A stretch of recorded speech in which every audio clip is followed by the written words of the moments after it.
వీడియోలో చూపించినట్టు ట్విన్స్ అయితే ఒకే రకంగా ఉంటారా, వీళ్ళు చెయ్యెత్తితే వాళ్ళు చెయ్యెత్తుతారా, వీళ్ళు డాన్స్ చేస్తే వాళ్ళు డాన్స్ చేస్తారా అనే డౌట్స్ చాలా మందికి వస్తాయి. నా పేషెంట్స్ చాలా మంది అడుగుతూ ఉంటారు, ట్విన్స్ అంటే ఇలా ఉంటారా అంటే. అస్సలు కాదు. మనకి 4 రకాల ట్విన్స్ ఉంటారు. ఫస్ట్ ఏంటంటే డిఏడిసి ట్విన్స్, అంటే డై అమ్నియోటిక్ డైకోరియాన్ ట్విన్స్. ఇది ఒక లేడీ నుంచి రిలీజ్ అయిన 2 డిఫరెంట్ ఎగ్స్ 2 స్పామ్స్ తో కలిసినప్పుడు ఫామ్ అవుతుంది అనమాట. So each baby is different. వీళ్ళని నాన్ ఐడెంటికల్ ట్విన్స్ అంటారనమాట. లుక్స్ కూడా వేరేలా ఉండొచ్చు, జెండర్ కూడా వేరేలా ఉండొచ్చు. నెక్స్ట్ 2వ కేటగిరీ ఏంటంటే డిఏఎంసి ట్విన్స్ అన్నమాట, అంటే డై అమ్నియోటిక్ మోనోకొరియానిక్. ఇదేంటంటే ఒకటే ఫర్టిలైజ్డ్ ఎగ్, అంటే ఒక ఎగ్ ఒక స్పర్మ్ కలిసిన తర్వాత ఫర్టిలైజేషన్ అంటారనమాట. సో ఒకటే ఫర్టిలైజ్డ్ ఎగ్ చాలా తొందరగా డివైడ్ అయింది అనుకుంటే, సో వీళ్ళిద్దరికి ఒకటే ప్లెసెంటా అంటే ఒకటే మాయ ఉంటుంది, కానీ ఒక చిన్న మెంబ్రేన్ ఉంటుంది అనమాట వీళ్ళిద్దరిని సెపరేట్ చేస్తూ. So these are identical twins అనమాట. అంటే ఇద్దరు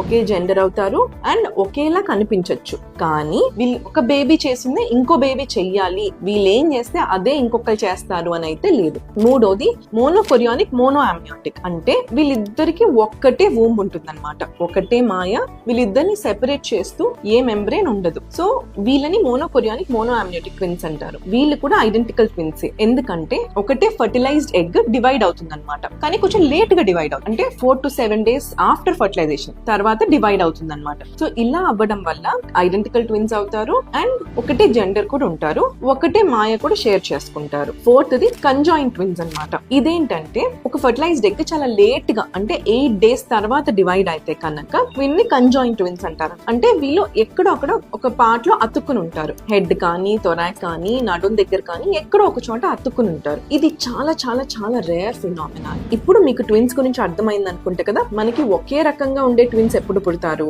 డిఫరెంట్ గా ఉండే ట్విన్స్ ఎప్పుడు పుడతారు, మీకు అర్థమైంది అనుకుంటున్నాను.